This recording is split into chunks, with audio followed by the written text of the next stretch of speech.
vamos a continuar nosotros con el doctor Mariano Granja, quien es especialista en medicina interna, es doctor en medicina y cirugía, tiene un diplomado en enseñanza, aprendizaje efectivo en educación superior en la Universidad de las Américas, es instructor ATLS del Colegio Americano de Cirujanos, es instructor BLS, ACLS, AHA, es jefe de cátedra de la Facultad de Medicina de la Universidad de las Américas, es docente especialista en manejo de aulas virtuales Moodle, es instructor de simulación clínica de la Facultad de Medicina de la Universidad de las Américas, ex docente de la Facultad de Medicina de la Pontificia Universidad Católica del Ecuador, ex docente de capacitación médica académica de AMIR Ecuador, ex director médico del Hospital de Especialidades de las Fuerzas Armadas, ex jefe de la Unidad de Cuidados Intensivos del Hospital de Especialidades de las Fuerzas Armadas y ex jefe de emergencias del Hospital de Especialidades de las Fuerzas Armadas. El tema con el que intervendrá el doctor Granja es uso prudente de antibióticos.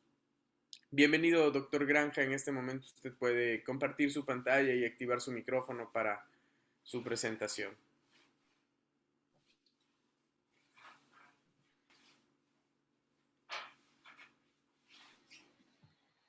Sí, ¿me pueden escuchar? Buenas noches. Sí, ¿Sí? doctor, le estamos escuchando. Ya. Distinguida audiencia, buenas noches. Voy a iniciar con Efesios 5, 15, 16, que dice: por lo tanto, cuiden mucho su comportamiento. No vivan neciamente, sino con sabiduría. Aprovechen bien este momento decisivo, porque los días son malos. Especialmente en esta época de COVID, debemos tener un comportamiento adecuado, porque miren, producto de esa falta de comportamiento, tenemos muchos problemas y estamos saturando a nuestros hospitales. Así es que es importante que tengamos en cuenta todos estos aspectos con los cuales nos vamos a manejar. Mi nombre es Mariano Granja. El currículum ya tuvieron la gentileza de leerlo. Lo único que menciono aquí es que no tengo ningún conflicto de intereses. Y la conferencia, que antes que sea una conferencia, quisiera que sea una charla, ¿no? En algún punto interactiva sobre el uso prudente de los antibióticos. En cuanto a la bibliografía es inmensa realmente, ¿no? Y ahí les expongo una base de datos de los cuales podemos en cualquier momento sacar información, y la información es abundante. Y realmente tenemos que curar la información para tener una documentación precisa. Y en el contexto de esta plática, tenemos que preguntarnos: ¿quién mató al uso racional de la medicina? Porque eso es lo que estamos haciendo, pues. Con nuestro comportamiento médico un poco distorsionado en muchas ocasiones, no con mala intención, sino por falta de conocimiento, a veces por falta de preparación, estamos matando al uso racional de la medicina. Y obviamente lo que vamos a estar matando también es el uso racional de los antibióticos. Y aquí podemos ver en la gráfica de la izquierda cómo existen algunas armas que están matando al uso de los antibióticos, de lo que nos hablaron, por ejemplo, la licenciada Tufiño, la licenciada Casa, la doctora Pardo, la doctora Cuenca, ¿no? Es decir, no observamos los 5 momentos de lavado de manos, no manipulamos bien los dispositivos con los cuales están nuestros pacientes y, lógicamente, no utilizamos los antibióticos de la mejor medida. Como preámbulo a esto, yo quisiera que, por favor, ustedes en sus computadores abran una pestaña y entren a esta aplicación que dice kahoot.com. Por favor, háganlo. Nos vamos a divertir un momento. Ponemos en su computador, busquen esta aplicación kahoot.com.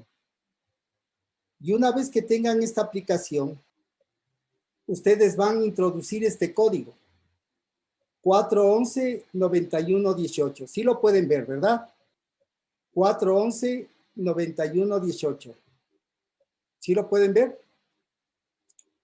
Entonces, una vez que están ahí, ustedes pueden poner clic en jugar o en play, colocar un nombre que les van a pedir y las preguntas estarán visibles en la pantalla, en la exposición que yo estoy haciendo, ¿no es cierto? Y van a elegir la respuesta en la pantalla de sus computadoras. ¿Estamos? Ok. Entonces vamos a empezar.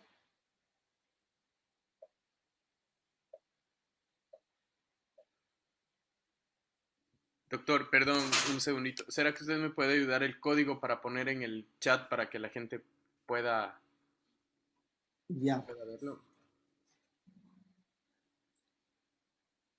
vamos a tener que regresar, ¿ok? Sí, solo para ver el código. Aquí está el código, acá abajo está el código, es 411-9118. 411-9118. Listo, doctor, muchas gracias. Ya. Este es el nuevo código, por favor. ¿Sí puede observar en la pantalla? Está quedado, la pantalla está en el señor que tiene el dibujo que tiene una lupa y las Ya. instrucciones para entrar al juego, doctor. Y ahí sí está, ¿no? No, la misma tenemos. Y ahora, Eh, ¿Cuál es el código, doc, para yo poner en el chat para que todos puedan ver? 586-1502. Muy bien, Alejo, Alejandra, María, bienvenidos. Vamos, vamos. Unos 3 o 4 más. Pablo, bienvenido. Javier, Ricardo, estamos 6. ¿Sí puede ver esta pantalla? Seguimos, doc, en la pantalla que le dije, la persona que Ya, está. donde estoy yo buscando. Ok. Ahí sí la deben ver, ¿no? Ahora sí, doctor. Ok. Estamos, faltan unos 2 más por lo menos, por favor. Bueno, en honor a tiempo vamos a comenzar.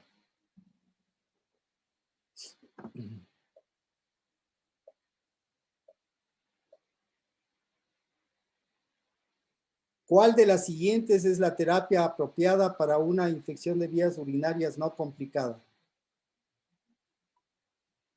Tienen 20 segundos.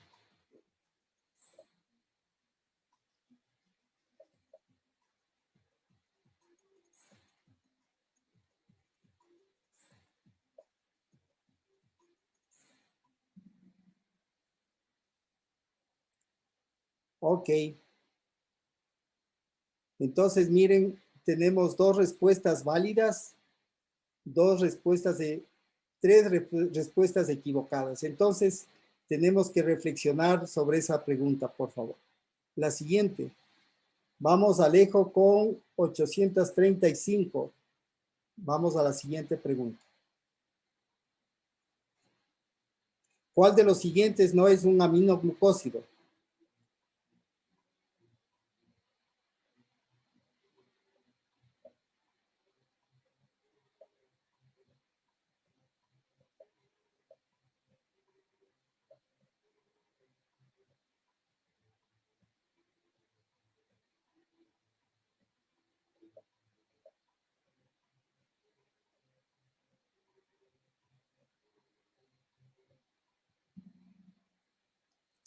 Ok, solo tenemos 3 respuestas y 4 inadecuadas.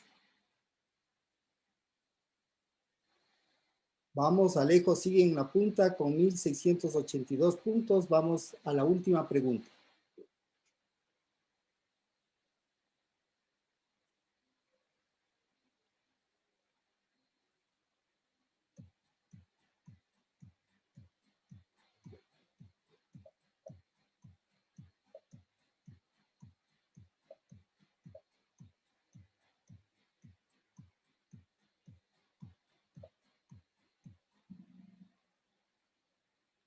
Ok, tenemos una sola respuesta verdadera. Entonces, tenemos Alegrías, tercer puesto, Ricardo,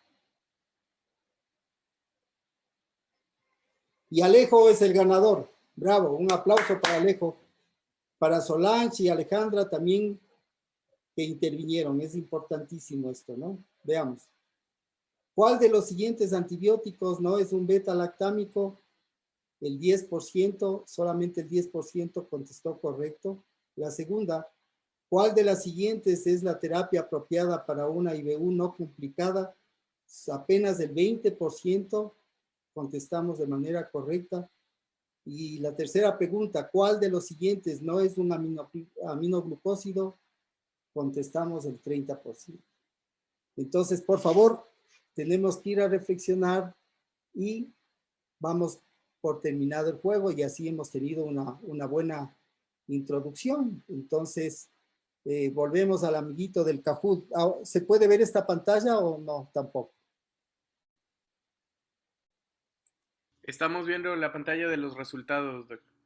Ya, perfecto. Ya me...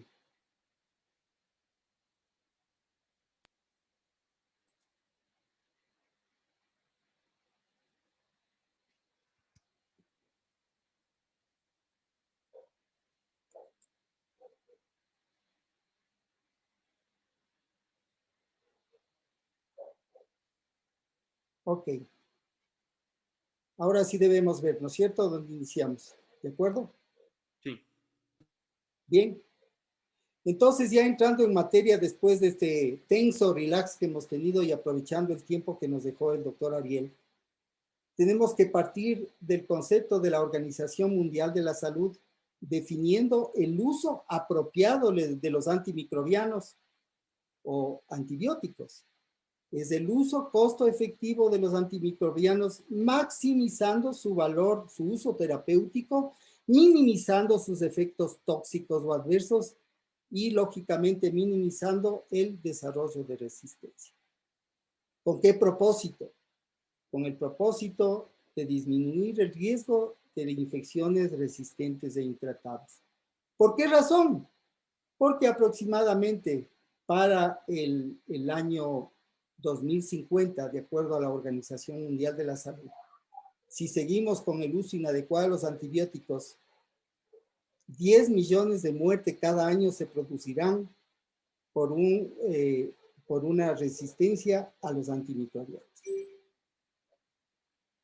En función de eso, tenemos que partir de dos premisas fundamentales.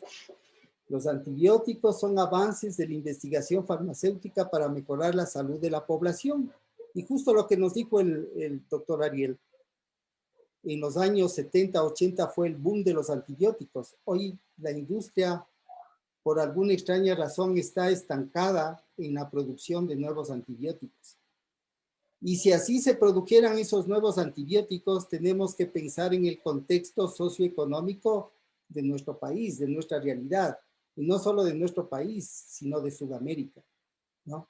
Entonces es importante con qué contamos, con qué disponemos para adquirir cierto tipo de fármacos, cierto tipo de medicamentos. La otra premisa es que cuando se hace un uso inapropiado de estos antimicrobianos, eso trae consecuencias. La primera consecuencia, malos resultados terapéuticos, efectos adversos innecesarios y que complican al paciente. Por ende, se va a dar la resistencia bacteriana y, como nos decía la doctora Cuenca en una conferencia anterior, eso va a tener un impacto económico negativo, porque eso representa costos. Y desgraciadamente, si los costos no están dentro de nuestro presupuesto, y nuestro presupuesto de la salud es bien bajo o al menos no está bien optimizado, el problema se complica. Frente a esta panorámica problemática tenemos dos estrategias, una de tipo educativo y otra de tipo regular. En las educativas estamos inmersos todos los profesionales de la salud que en definitiva somos prescriptores y también la comunidad. Y dentro de las estrategias reguladoras también estamos los prescriptores, las farmacias, las instituciones, las autoridades sanitarias. ¿Por qué las farmacias? Porque ustedes deben, cuando vamos a una farmacia, siempre hoy escuchamos en la columna de la derecha o de la izquierda que alguien se acerca con una receta y le dice, señorita, tengo esta medicación, ¿cuánto cuesta? Y le da el precio y le dice, bueno, deme 4 o deme 3 cápsulas. O en su defecto van y le dicen, sabe que estoy con un poco de malestar de la garganta, ¿qué me podría tomar? Y ahí se prescriben los fármacos y esa es una forma de matar la medicina y esa es una forma de matar los medicamentos, una forma de matar los antibióticos. ¿Qué elementos intervienen en la elección de un antibiótico frente a una infección? Lógicamente, catalogar si el proceso es infeccioso y si es infeccioso, si este tiene una etiología viral, una etiología bacteriana, una etiología fúngica. Y si es que es una de etiología bacteriana, identificar el agente causal. Tomar en cuenta los factores del paciente. ¿Es un paciente pediátrico? ¿Es un paciente adulto? ¿Será adulto joven? ¿Adulto mediano? ¿Adulto mayor? ¿Por qué? Porque a través de la edad se producen cambios en la anatomía y en la fisiología. Cambios que van a redundar en la farmacocinética y en la farmacodinámica, ¿no es cierto? Que son factores importantísimos. Recordando que la farmacocinética tiene que ver con la liberación del fármaco, la absorción del fármaco, la distribución, el metabolismo y la eliminación o la excreción del fármaco. En tanto que la farmacodinámica, ¿en qué se enfoca? En lo que el producto ejerce en nuestro organismo y lógicamente si se trata de un antibiótico, cómo actúa sobre el germen. Si el paciente es obeso o normopeso, el índice de masa corporal es importante, la distribución grasa es importante y el contexto epidemiológico en el cual va a estar enmarcado lógicamente cuál es la realidad bacteriana en nuestro medio, cuál es el índice de resistencia a los fármacos que tenemos. Tal es así que con este enfoque tenemos que ver cuál es la característica del paciente, qué tipo de infección tiene, dónde está localizada, la gravedad clínica, el pronóstico de la enfermedad de base que tiene el paciente, porque también debemos considerar las comorbilidades que tiene el paciente, la epidemiología, el uso previo en las semanas o en los días anteriores de antibióticos, antecedentes de infecciones pasadas, el patrón de resistencia, lo que les hablaba de la epidemiología, y el conocimiento de las propiedades farmacológicas más relevantes del fármaco. Esa era la justificación de hacer el Cajur, para introducirnos y ver, a ver, dentro de los fármacos tenemos familias y dentro de las familias tenemos una clase de fármacos y eso es lo que tenemos que enfocarnos y si no nos acordamos tenemos que ir a buscar y enriquecernos de ese conocimiento para no cometer errores. Porque siempre con el uso de antibióticos, en paralelo está el surgimiento de la resistencia bacteriana. Y esta resistencia bacteriana tiene un impacto negativo en varios aspectos. ¿Por qué? Porque generan una mayor mortalidad por un lado. Eso implica mayor demanda y gasto sanitario y lógicamente hay un deterioro en la eficacia del tratamiento de los futuros pacientes. Este uso de antibióticos puede promover aparición de resistencia bacteriana. ¿Por qué? Porque con la presencia de estos antibióticos, cuando no son bien utilizados, se producen mutaciones bacterianas o se promueve la selección de cepas ya resistentes preexistentes. También hay que tomar en cuenta, ¿no? Y eso es importante tomar en cuenta. ¿El paciente está colonizado o está infectado? Porque una colonización no la vamos a tratar, no la vamos a tratar, pero la infección sí. Entonces es importante discernir, el paciente o está colonizado o está infectado. Y ahí la clínica es lo más importante. Porque con todos esos factores se produce la diseminación bacteriana, tanto en el ámbito hospitalario, en la comunidad. Los viajeros que van y vienen a sitios de elevada prevalencia de resistencia bacteriana. ¿Por qué? Porque venimos, llevamos y traemos bacterias. En las salas o en los centros de cuidados crónicos, ¿no? Casas de salud, casas de acogida, casas de retiro, centros geriátricos, centros de hemodiálisis. Y lógicamente un punto importantísimo que también se topó por ahí es el consumo de productos agropecuarios. ¿Por qué? Porque en los productos agropecuarios hay una gran cantidad de antibióticos, aunque ustedes no lo crean. Y claro, muchos de ustedes lo sabrán. Entonces, miren, en este contexto multifactorial para el desarrollo de resistencia bacteriana están obviamente la comunidad, con pacientes pediátricos, pacientes ancianos, con pacientes intermedios, ¿no es cierto? Está en los hospitales, entonces las infecciones asociadas a atención de la salud. Y dentro del hospital, si es la consulta externa, si es la sala de hospitalización, es el área de cuidados intensivos, donde el paciente está invadido y el cuerpo humano no está diseñado para estar invadido con catéteres, con sondas. Y si aquí obviamos los 5 momentos de lavado de manos, es no solo un grano de arena, es un puñado de arena que lleva a la construcción de la resistencia a los antimicrobianos. Y aquí un factor importante, el sector agropecuario, porque a los, tanto en los productos vegetales como en los animales, se utiliza gran cantidad de antibióticos. Y ustedes no tienen idea y les voy a demostrar.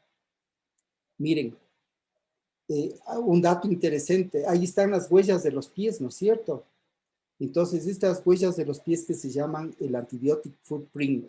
Miren, nosotros dejamos huella por el uso inadecuado de la basura, por el uso inadecuado de combustibles, por el exagerado uso de vehículos, ¿no es cierto? Y todos nos hacemos la mea culpa, porque las condiciones obligan que haya más cantidad de vehículos para movilizarnos, porque el transporte público no es el más óptimo.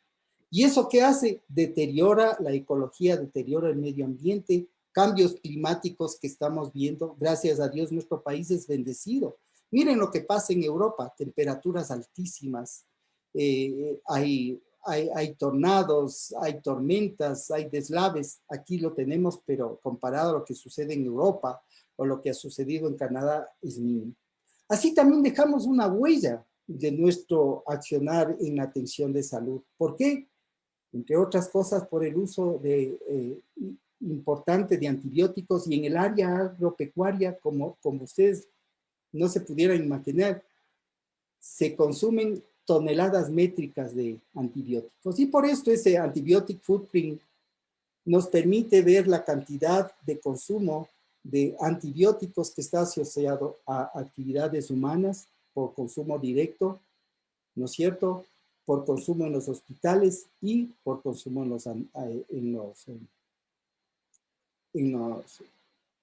los agropecuarios. Y aquí, miren, yo les he puesto esto, nos vamos a llevar a casa en algún momento, pero ustedes pueden dar un clic aquí en este enlace que después les coordinaré. Y miren, van a poder explorar. Lo que me interesa en esta charla es dejar eso, ¿no? Motivarles a que buscamos. Miren, la cantidad de toneladas métricas en todos los sectores. Miren, esto fue en el año 2015 en los Estados Unidos. 9.702 toneladas. Y aquí aparece, por ejemplo, Chile con 771,5 toneladas de consumo, toneladas métricas de consumo de antibióticos en el sector agropecuario. Veamos qué ha pasado en el 2017, que es hasta donde hay cifras. Miren. Entonces, esta aplicación ustedes la pueden conseguir, las dejo ahí el link, si es que lo quieren ver en algún momento. Vamos a poder escudriñar qué es lo que pasa. ¿Okay?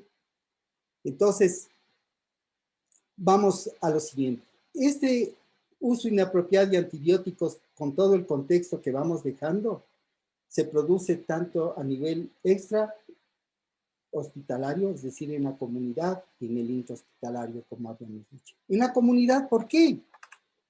Porque los médicos prescribimos antibióticos en enfermedades de etiología viral.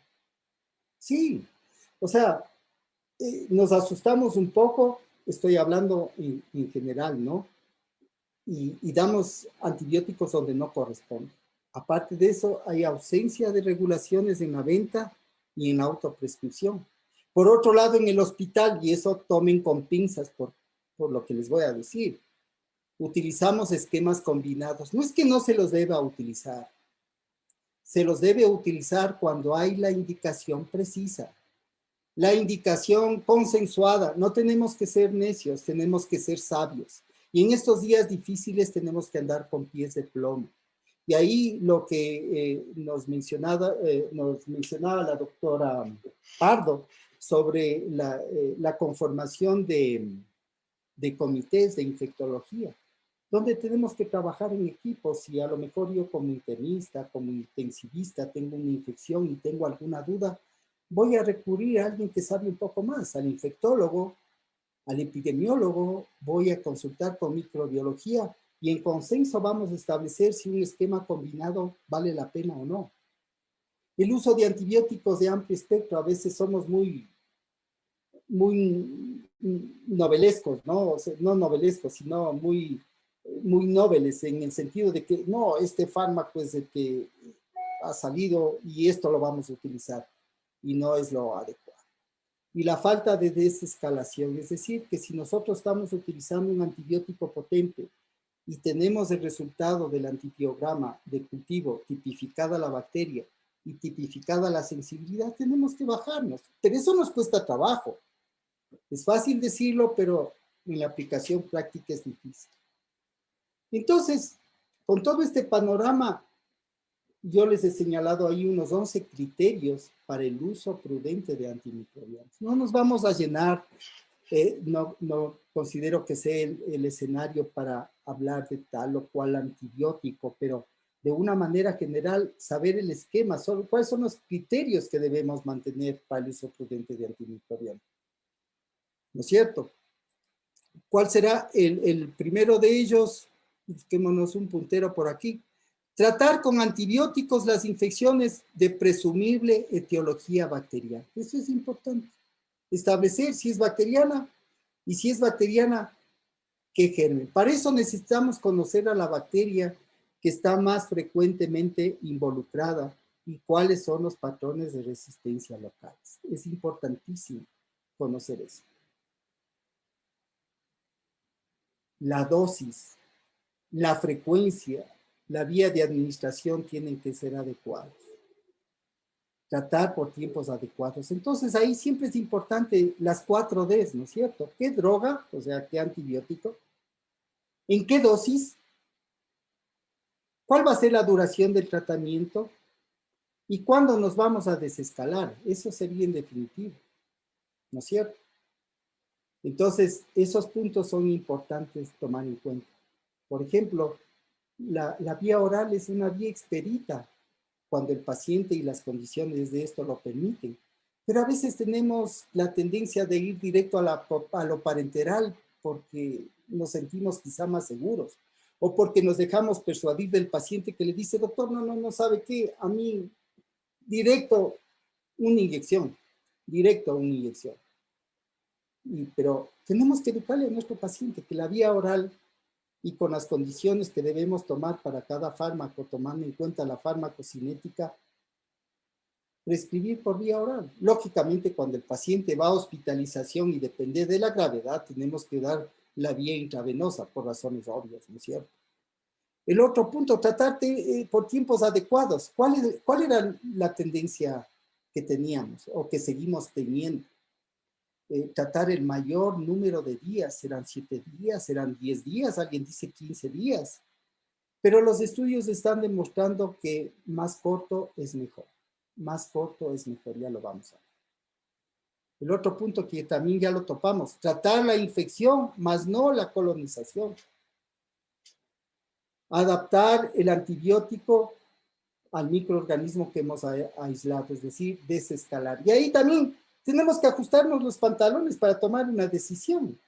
Porque si nos está yendo bien con el paciente tratado con una asociación de antibióticos, con 2 antibióticos, nos está yendo bien clínicamente, el paciente se está recuperando, decimos, ¿para qué le voy a cambiar? Le dejo tal como está. Habrá que discutir, ¿no? ¿Es conveniente? ¿Es factible? ¿No es cierto? Entonces, si es conveniente, si es factible, si eso va a ser de utilidad. Entonces quizá no, porque eso es lo que está produciendo el desarrollo de resistencia a los antibacterianos, a los antimicrobianos, perdón.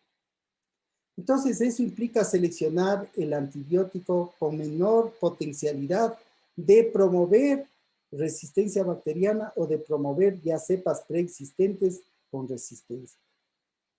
Aquí, como les había dicho, cuando sea posible, preferir el uso de antibióticos por vía oral y dar paso a esta terapia secuencial antibiótica. ¿Qué es la terapia secuencial antibiótica? Es pasar lo más pronto posible y cuando las condiciones del paciente lo permitan, de la vía intravenosa a la vía oral. Esa es la terapia secuencial antibiótica.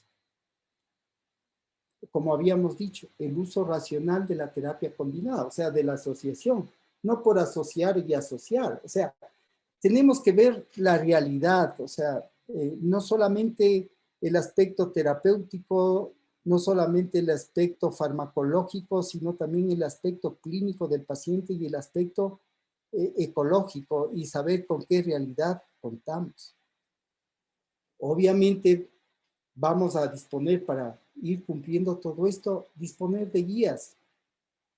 Nosotros tenemos guías de la ITSA, el ATS, tenemos guías maravillosas, pero estas guías tenemos que adaptarlas a nuestro medio.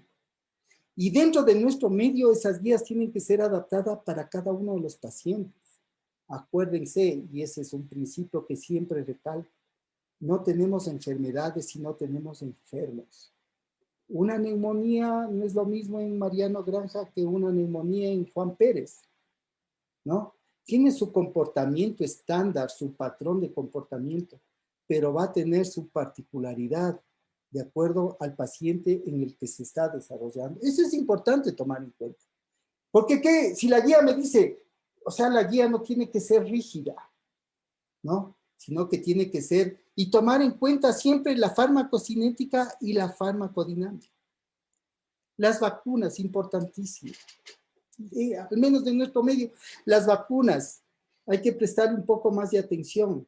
Si nosotros vacunamos para el neumococo, si nosotros vacunamos para la influencia, nos vamos a quitar un peso de encima grande. Nos vamos a quitar un peso de encima grande. Y eso, no, nosotros mismos no nos educamos, y si no nos educamos nosotros mismos, no educamos a nuestros pacientes. Entonces habrá que promover esas vacunas para evitarnos el uso de los antibióticos, ¿ok?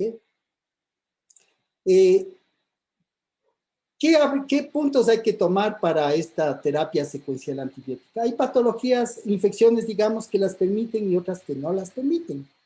Dentro de las que son candidatas para la transferencia de lo intravenoso al oral son, por ejemplo, la neumonía asociada a la comunidad, la neumonía asociada a atenciones de salud, las ex-nosocomiales en el cambio de la nomenclatura, ¿no? Las pielonefritis aguda, la infección de piel y partes blandas, algunas infecciones osteoarticulares, la bacteriemia relacionada a catéteres con estafilococo aureus meticilino sensible, endocarditis de la válvula derecha, ¿no es cierto? O sea, estamos hablando de la tricúspide, ¿no es cierto? Con estafilococo aureus meticilino sensible, la neutropenia febril, pero de perfil bajo, de bajo riesgo, versus esas otras endocarditis que podemos tener, ¿no? Por ejemplo, estas endocarditis, otras endocarditis, las infecciones protésicas, endovasculares, esos pacientes que están con prótesis endovasculares fundamentalmente cuando se ha hecho reparaciones de aorta o intervenciones en el corazón, la colocación de amplacers o de ciertos dispositivos, la colocación de stents, no son candidatos a ese, cuando tienen un proceso infeccioso, no son candidatos para realizar la terapia secuencial antibiótica. No se trata, imagínense con meningitis, absceso cerebral, en abscesos no drenados, en empiemas, en edastinitis. O sea, en esos puntos no deberíamos utilizar. Y miren, yo les había dicho y les había mencionado aquí, también creo que para llevarnos a casa, este punto que es importante. Por ejemplo, si nosotros venimos acá a esta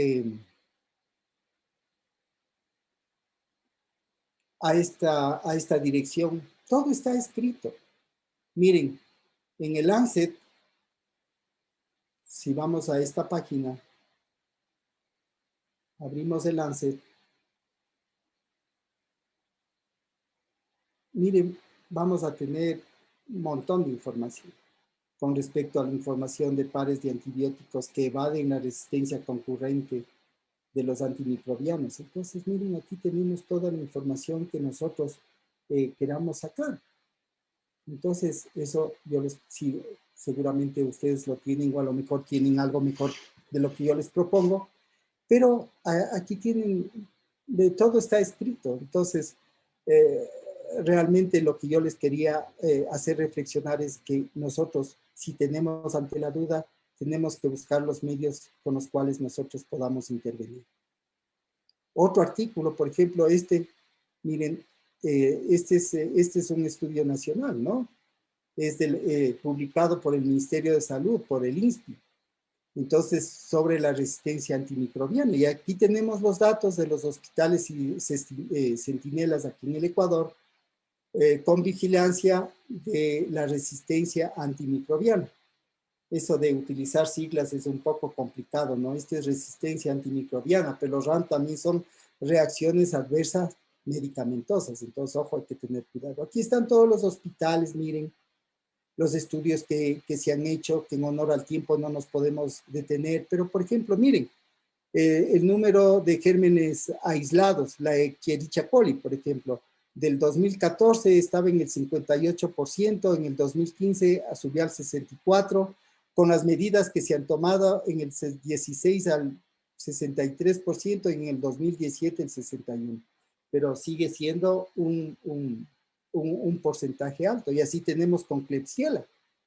Klebsiella se habla del 18%, pero ustedes, que todos ustedes están en el ámbito, hay hospitales en que a la Klebsiella, discúlpenme la expresión, no quiero ser muy chabacano, pero no lo sacamos ni a patadas a la Klebsiella. O sea, no hay antibiótico ahorita contra la Klebsiella. Y pasan cosas curiosas. He conversado con colegas de algunos hospitales de las unidades de cuidados intensivos. Por ejemplo, en una unidad de cuidados intensivos, curiosamente, mi colega me decía, ¿sabes qué? Pseudomonas ya no tenemos. No tenemos pseudomonas. Pero ahí aparece el Acinetobacter baumannii, ¿no es cierto?, que causa problema. Y esta Klebsiella mismo, y ya no tenemos antibióticos. ¿Y por qué no tenemos antibióticos? Porque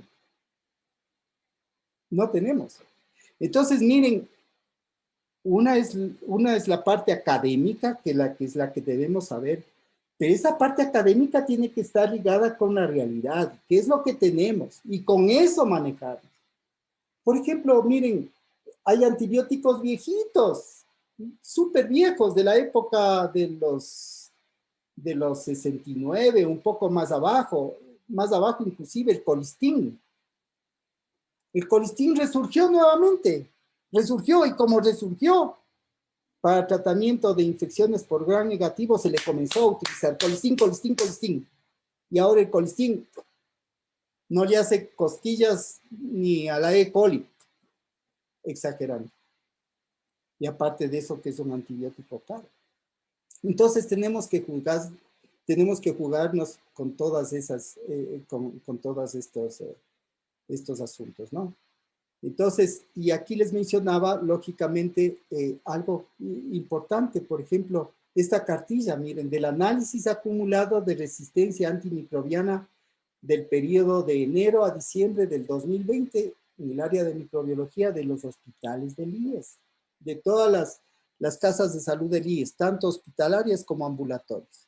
Y miren, es un trabajo que seguramente les costó muelas, ¿no? Implementar ese PROA, o sea, el programa de optimización del uso adecuado de los antibióticos. Y entonces, miren, ellos tienen una cartilla que es halagüeña, ¿no? ¿Por qué es halagüeña? Por ejemplo, el Escherichia coli, ¿no es cierto?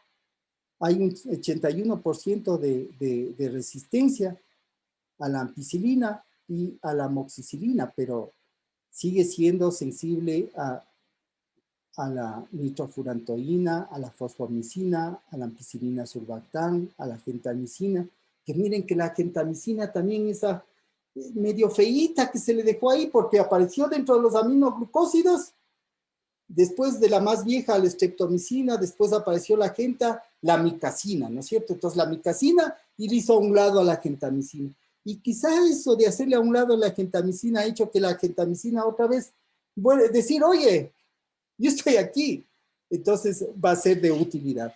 Entonces, miren, estos datos son importantes para que nosotros manejemos la epidemiología de nuestro medio, o sea, de nuestro terruño y dentro de nuestro terruño de cada uno de nuestros hospitales, o sea, que es halagador eso, ¿no? Bien. ¿Y por qué han logrado eso? Porque hay un mecanismo de regulación, es decir, miren, eh, para consulta y todo lo demás, ustedes tienen libre acceso a estos antibióticos. Amoxicilina con inhibidor de las IBL, ¿no es cierto? El ácido clavulánico, la ampicilina, penicilina, cefalosporinas de primera, cloranfenicol, clindamicina, doxiciclina, aminoglucósidos, metronidazol, nitrofurantoína, clotrimoxazol. Libre acceso, perdón. Pero ojo, estos antibióticos, las penicilinas antiseudomonas, los carbapenémicos, las cefalosporinas de tercera generación, los glucopéptidos, los macrólidos, las quinolonas, ojo, con vigilancia. Ok, previa autorización. ¿Quién tiene que autorizar ahí? Entonces no dice, no, yo soy el jefe del servicio. No, ahí entonces viene el ente regulador, ¿no es cierto? El comité. Entonces, así regulamos y así vamos controlando el uso indiscriminado de los antibióticos. Y ojo, ahí sí hay una reserva, o sea, esto sí tiene que ser palabra mayor para que pueda ser prescrito. Por ejemplo, el Astrionam, ¿no es cierto? ¿El Astrionam qué es? Es un monopenem, ¿no es cierto? Entonces, ¿y ese qué es? Es una cefalosporina, digamos, es un beta-lactámico, pero ya utilizarlo ya, ¿no? Cuando mismo sea necesario.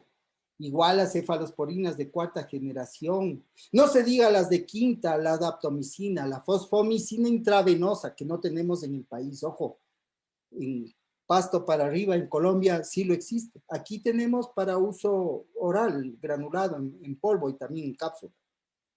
¿No es cierto? El Linesolid, que las polimicinas que yo les decía, el colistin está dentro de eso. La tigecyclina. Ojo, esos se utilizan, pero hace algunos años los utilizábamos así a libre albedrío. Y eso no está bien realmente. Entonces, lo que yo les decía, ¿no? El nuevo mantra con los antibióticos, corto es mejor que largo. Miren aquí, las neumonías que viven en la comunidad, tratamiento corto de 3 a 5 días versus 7 a 10 días. La neumonía asociada a la atención de salud, menos de 8 días y largo de 10 a 15 días. Entonces, el corto tiempo es equivalente a largo tiempo. Entonces, ¿para qué le vamos a dar más tiempo?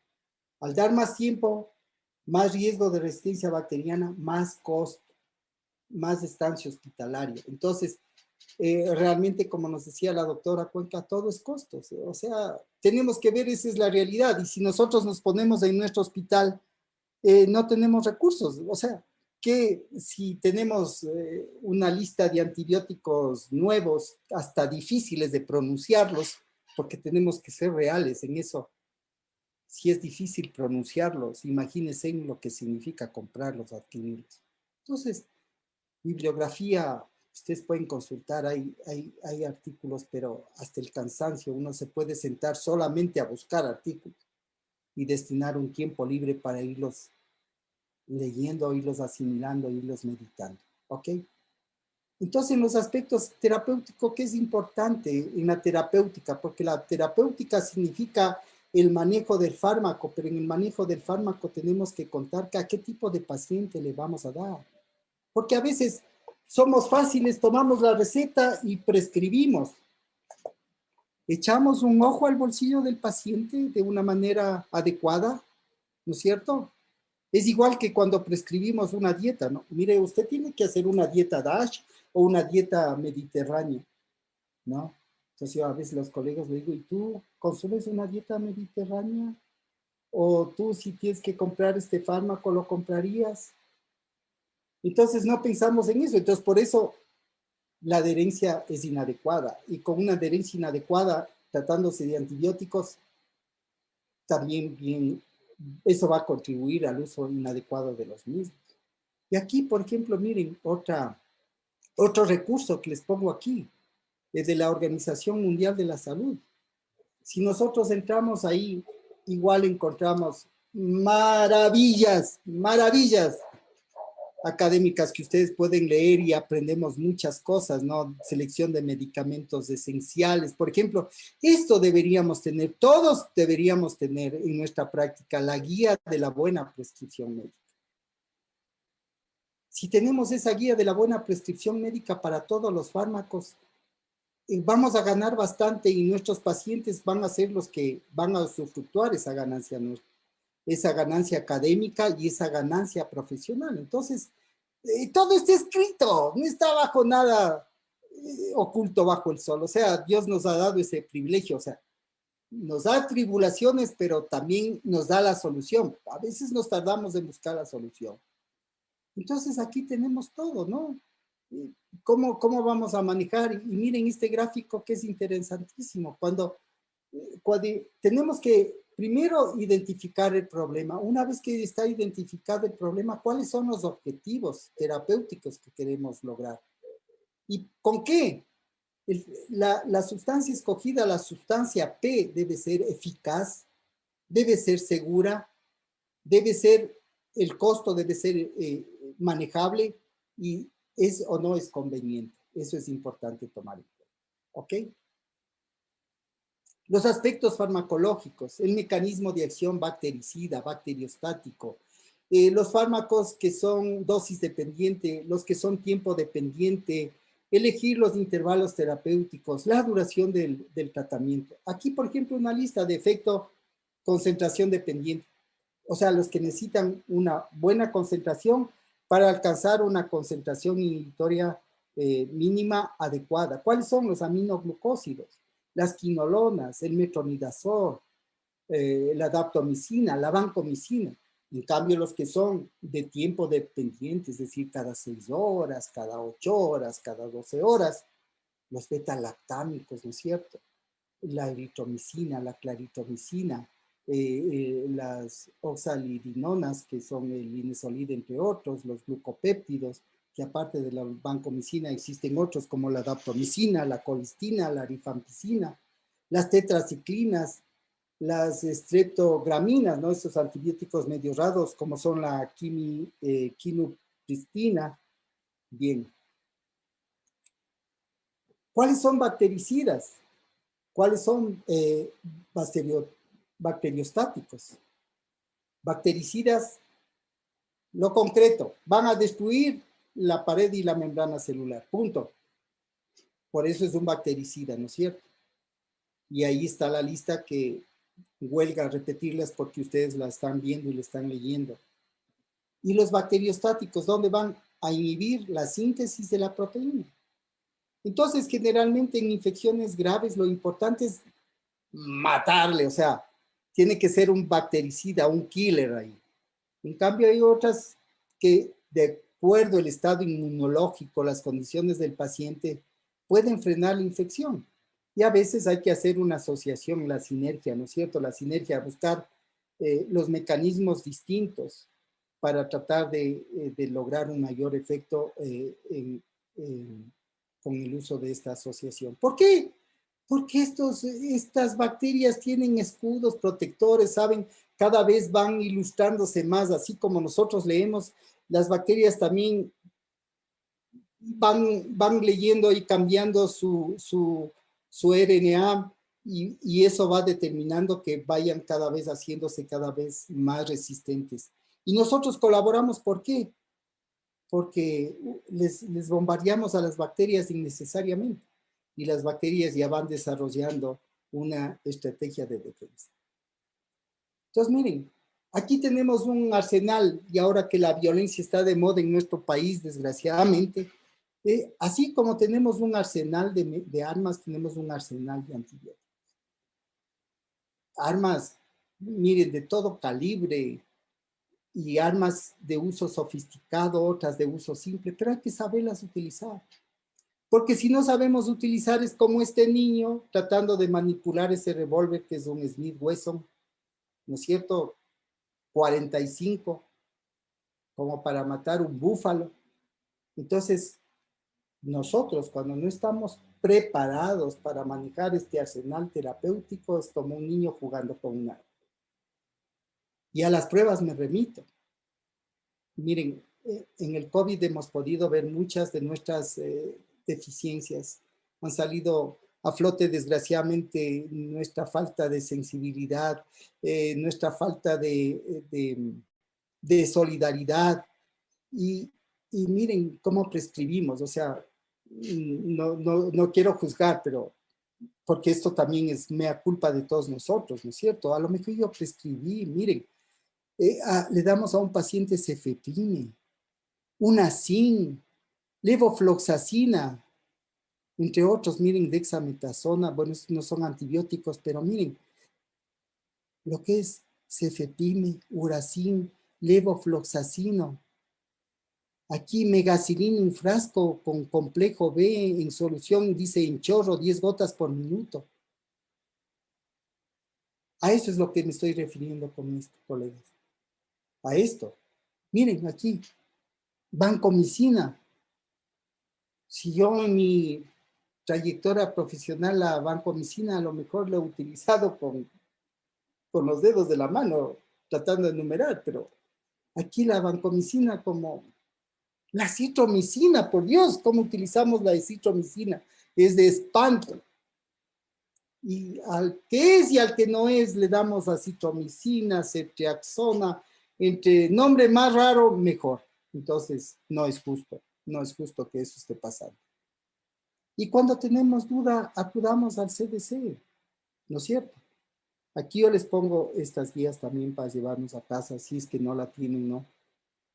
Miren, aquí, si abrimos esta página, tipos de infecciones asociadas a la atención médica, datos de estadístico, pautas y recomendaciones, veamos, tipos de infecciones asociadas. Aquí tenemos infecciones del torrente sanguíneo asociados a vía central, sitio quirúrgico, asociada a catéter, neumonía social, ventilador. O sea, gracias a Dios nos está poniendo también muchas cosas para que nosotros nos podamos defender. Miren, entramos a esta página del CDC también ya para uso exclusivo de antibióticos. Y aquí tenemos lo que ustedes quieran, ¿no? Lo que ustedes quieran buscar. O sea, miren, tratamiento para enfermedades comunes. Y ahí se describe todo lo que ustedes quieran ver. Entonces, en honor a tiempo, pero lo único que trato de hacerles notar es que de recursos no faltan, ¿ok? Un caso clínico, paciente varón de 57 años de edad, el motivo de consulta 38,3 de temperatura, está con cefalea, congestión nasal, rinorrea, dolor faríngeo, tos de 3 días de evolución, antecedentes patológicos, es un diabético con retinopatía, el clearance de creatinina es de 50 mililitros por minuto, es hipertenso. ¿Qué diagnóstico? No sé si puedan escribir ustedes o lo pueden decir a viva voz, ¿qué diagnóstico lo podríamos manejar con el paciente? ¿Cuál sería el diagnóstico? Si no lo dicen, piénselo mentalmente cuál es su diagnóstico. Pero miren qué pasó con este paciente. Se le diagnosticó sinusitis. ¿Y cuál fue el tratamiento? Amoxicilina, ácido clavulánico por una semana. Lógicamente, al final del tratamiento, el paciente seguía casi con los mismos síntomas, pero aparte de eso, tenía diarreas líquidas y dolor abdominal. ¿Qué es lo que pasó? me salté a otro caso. ¿Qué es lo que pasó con este paciente? El paciente hizo una RAM, ¿no es cierto? El paciente hizo una reacción adversa al medicamento, es decir, una diarrea asociada con ampicilina, con la amoxicilina clavulanato. Y el paciente seguía igual. Entonces, miren, no pensamos en este paciente que si bien es cierto, tiene esas comorbilidades, pero antes de desatarnos y en apurarnos en darle un antibiótico, debíamos meditar, ¿no es cierto?, en este paciente, por la edad, por el cuadro clínico que presenta el paciente. A lo mejor el paciente no tiene un proceso viral, será una influenza, averiguar si fue vacunado, no fue vacunado, este paciente no fue vacunado. Y con estos cambios bruscos que tenemos de temperatura, unos días soleados y que de pronto en la tarde un frío helado, o en la noche o en la madrugada, vientos tenaces, entonces eso predispone en los cambios de estación para que se produzca la influenza. Y miren, eso es lo que pudo haber pasado. No sé cómo estamos con tiempo para ver otro caso, quizá. Estamos con... Ya Sí, estamos con el tiempo justo. ya, ok. Entonces lo que yo les quería decir, ¿no? Por ejemplo, simplemente les digo este caso clínico, un hombre de 62 años de edad que se presenta con un cuadro de fiebre, escalofríos, malestar general, tos productiva, con esputo purulento de 4 días de evolución, le duele el pecho cuando tose, inhala profundo, no ha recibido antibióticos en los últimos meses, es contador, él es hipertenso, toma lisinopril y también por una osteoporosis toma calcio. A la exploración, el paciente es hipertenso, no necesita oxígeno, hay matidez. ¿Cuál será el diagnóstico? En la analítica, 16.600 leucocitos con desviación a la izquierda, con neutrofilia. La glucosa está en 155. En la radiografía de tórax, una consolidación lobar con dudoso derrame pleural. Y el QTC de 500 milisegundos. Entonces, le dejo a la reflexión las preguntas, ¿no? ¿Cuál es su diagnóstico?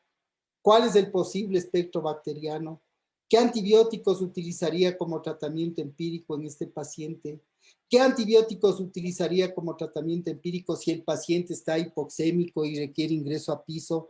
¿Qué antibiótico le daríamos si ingresa a UCI el paciente? Si el enemigo cultivo crece estreptococos, neumonía, ¿qué hacemos?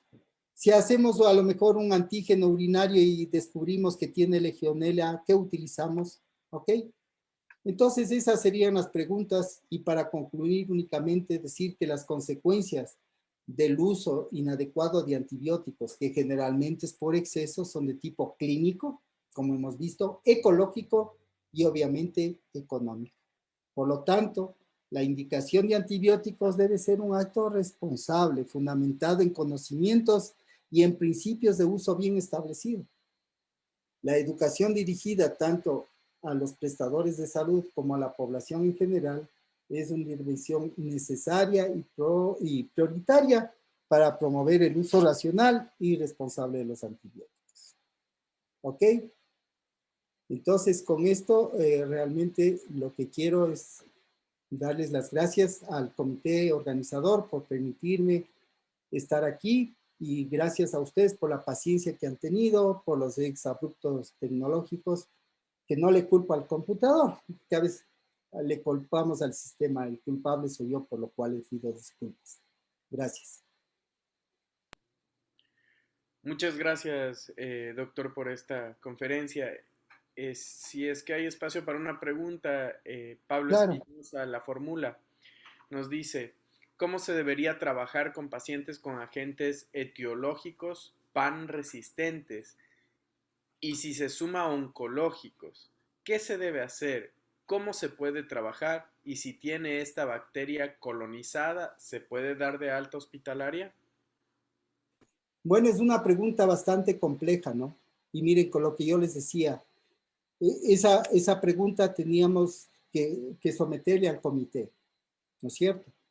Es decir, tenemos que analizar todos todo los datos que usted nos dice al paciente y establecer, es decir, tener pautas bien establecidas. ¿Qué germen, qué tipo de germen hemos aislado? ¿Es un gran positivo? ¿Es un gran negativo? ¿Cómo, cómo está el panorama de resistencia en el medio, en nuestro hospital? Es decir, eh, honradamente yo no le podría contestar, sino mi contestación sería, tendríamos que reunirnos un grupo de trabajo y ese grupo de trabajo sería el que establezca las pautas de cómo le vamos a manejar a este paciente. Porque mire, es un paciente oncológico, per se inmunodeprimido, y podremos establecer, bueno, este germen que hemos aislado en el paciente sí es producto de su colonización. ¿Para qué vamos a emplear recursos si no tiene sentido? Obviamente, si es que el paciente clínicamente está deteriorado y ese deterioro es consecuencia o agravamiento de su problema infeccioso, tendremos que buscar el medio más adecuado para tratarle a este paciente. O sea, y ya le digo, desgraciadamente las armas que tenemos al momento son ilimitadas en ese sentido. Cuando tenemos un germen que es multiresistente y pan resistente, ay, Dios mío, es extremadamente difícil el manejo. Esa sería mi Muchas respuesta. gracias, doctor, por la respuesta. No tenemos más preguntas y agradeciéndole infinitamente por el tiempo y los conocimientos dados en esta conferencia. Gracias, muy amable, gracias. Que tenga una muy buena noche, doctor. Muchas Gracias, gracias. igual para todos, una buena noche, bendiciones.